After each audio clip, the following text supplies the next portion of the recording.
మీ ఎలాంటి వ్యాపార ప్రకటనలకైనా వెంటనే మా ఛానల్ సంప్రదించండి. అందరికీ నమస్కారం. నేను శిరీష. ప్రస్తుతం మనతో పాటు ఉన్నారు ప్రముఖ ఆధ్యాత్మికవేత్త, జ్యోతిష పండితులు బిఎం కిరణ్ శర్మ గారు. గురుగారితో మాట్లాడతాం.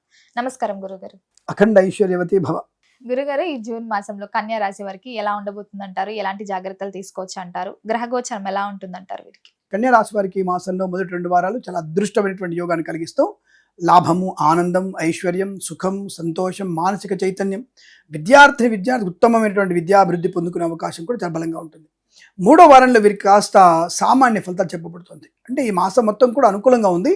మొదటి 2 వారాలు అత్యుత్తమ శుభయోగాలు ఉంటే 3వ వారంలో సామాన్యమైన ఫలితాలు. అందుకే కొన్ని పొరపాట్లు, స్వయంకృత అపరాధాలు చేసుకోవడం వల్ల వచ్చినటువంటి చిన్న ఇబ్బందులు వీరికి, అటువంటి ఇబ్బందుల వల్ల వీరు కొంత ఆర్థిక నష్టం పొందుకునే అవకాశం ఉంది. 3వ వారంలో సామాన్య ఫలితాలు కాబట్టి కాస్త భగవంతుని ఆరాధన ఎక్కువ చేసుకోవడం, దాన ధర్మాలు చేసుకోవడం, అలాగే తల్లిదండ్రులను ఎక్కువగా సేవించడం, తల్లిదండ్రులను పూజించడం వల్ల వీరికి ప్రయోజనం బాగా ఉంటుంది. మొదటి 3 రోజులు ప్రమాదకరంగా ఉంది. అంటే 4వ వారంలో మొదటి నథింగ్ బట్ 23, 24, 25 అలా గుర్తుపెట్టుకోండి. ఎగ్జాంపుల్ చెప్తున్నాను. 4వ వారంలో మొదటి 3 రోజులు చాలా ఇబ్బందికరం అవుతుంది. అంటే తీవ్ర నష్టం, ప్రమాదం, విద్యా నష్టం, ఉద్యోగ నష్టం, కలహాలు, కుటుంబ కలహాలు, అనవసర ప్రేమ కలాపాలు, దుష్టులతో సావాసం, ఈ అనవసరంగా వాళ్ళతో వెళ్ళేసి ప్రమాదంలో పడడం, దుష్ట సావాసం, దుర్మార్గమైనటువంటి వ్యక్తులతో పరిచయాలు, జుగుప్సాకరణ ఫోటోలు, వీడియోలు షేర్ చేసుకోవడం కూడా ప్రమాదాన్ని కలిగిస్తుంది. 100% ఇది గ్యారెంటీ.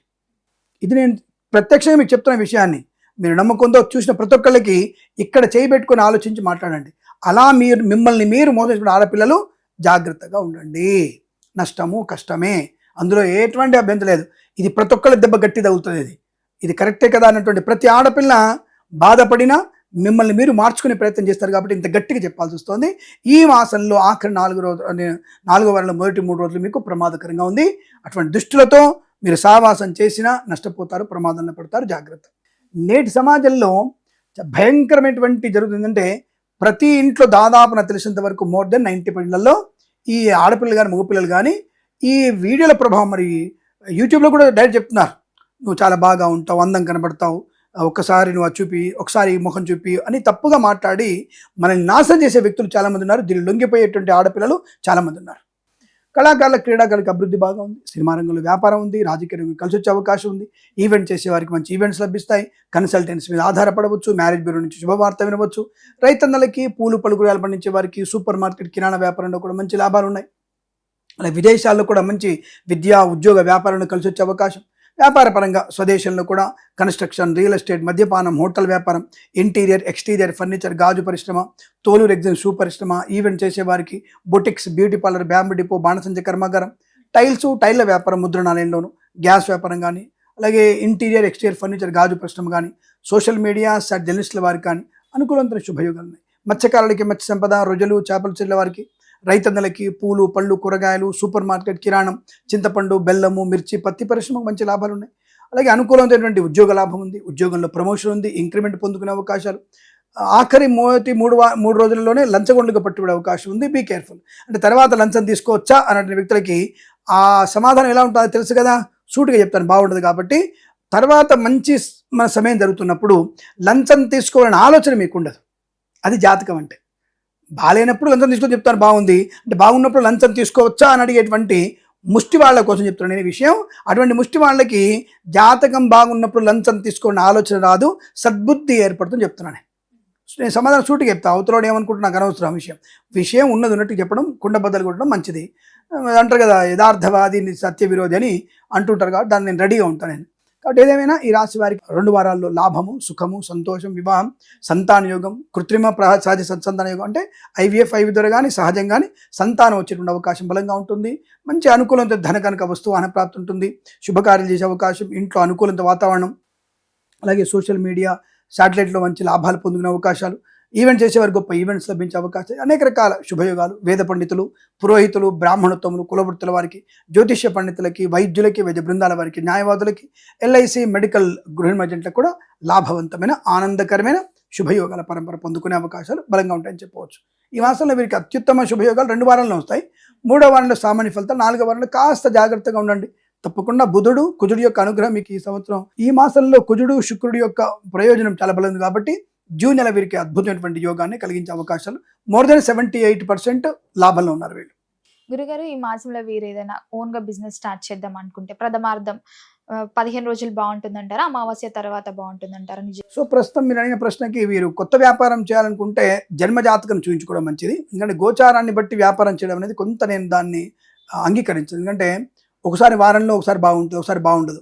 జన్మజాతకంలో దశ అంతర్దశలు, దశమాధిపతి ఎలా ఉన్నాడు, దశమాధిపతి లాభస్థానంలో ఉన్నాడా, నవాంశలో దశమాధిపతి ఎక్కడున్నాడు, దశమాధిపతి అయిన ఏ గ్రహ దృష్టి ఉంది, ఇవన్నీ జన్మజాతకాన్ని బట్టి తప్ప గోచార ఫలితాలను పట్టుకొని మీరు ఎట్టి పరిస్థితుల్లో వ్యాపారం చేసుకోవడం అనేది నేను దానికి అంగీకరించాను. కాబట్టి దాని గురించి నేను చెప్పే ప్రయత్నం చేయాలి. అంటే ప్రథమార్థంలో చేసినా ద్వితీయార్థమైనా మనకు కొంత వ్యక్తిగతంగా మీద ఆధారపడి ఉంటుంది, అది చూసుకోవాల్సిందే. మరి ఈ మాసంలో ఏ దైవ నామస్మరణ బాగుంటుందండి? తప్పకుండా కన్యా రాశి వారికి విష్ణు ఆరాధన ఒకటి అత్యుత్తమైంది. రెండోది అన్నపూర్ణమ్మ వారిని ఎక్కువగా పూజించడం మంచి ప్రయోజనం కలిగిస్తుంది.